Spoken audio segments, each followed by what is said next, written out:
সরল সুদ কষা। কোষে দেখি 2তে কোশ্চেন নম্বর 1-এ যে কোশ্চেনটি আছে, কোশ্চেন এখানে বলেছে দুই বন্ধু একসঙ্গে একটি ছোট ব্যবসা চালাবার জন্য বার্ষিক 12% সরল সুদের হারে একটি ব্যাংক থেকে 15,000 টাকা ধার নিলেন।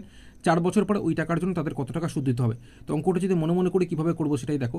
এখানে দেখো বার্ষিক 12% সরল সুদের হারে মানে হচ্ছে তারা যদি 100 টাকা ধার নেয় 1 বছর পরে 12 টাকা সুদ দেবে। তো সেই হিসাবে এরা তো কিন্তু সঠিকভাবে কত টাকা ধার নিয়েছে, 15,000 টাকা ধার নিয়েছে।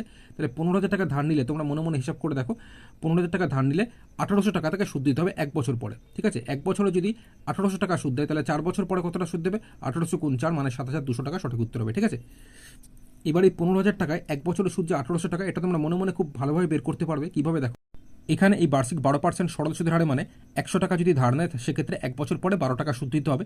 তো এখানে তো সঠিকভাবে 15,000 টাকা ধার নিয়েছে।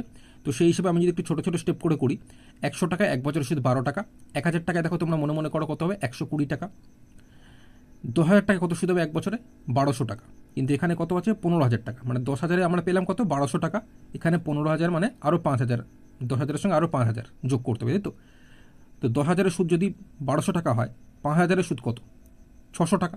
তাহলে ওদিকে 1200 আর ওদিকে 600 যোগ করলে 1800 টাকা। সেই হিসেবে 15,000 টাকা 1 বছরের সুদ হচ্ছে 1800 টাকা।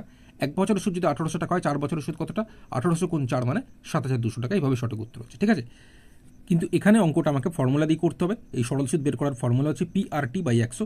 পি মানে প্রিন্সিপাল মানে আসল বা মূলধন যেটা, অর্থাৎ যে টাকাটা ধার নিয়েছে সেটাই হয়ে যায় পি। ঠিক আছে, তো পি মানে হচ্ছে 15,000।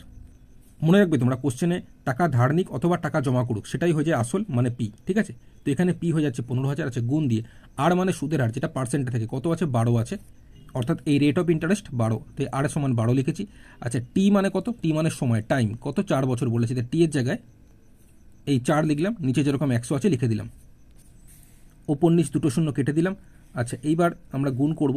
আচ্ছা, এখানে দেখো যেরকম খুশি গুণ করতে পারো। আমি যদি 150-এর সাথে 12 গুণ করি 1800 হবে, 1800-এর সাথে 4 গুণ করলে কত, 7,200।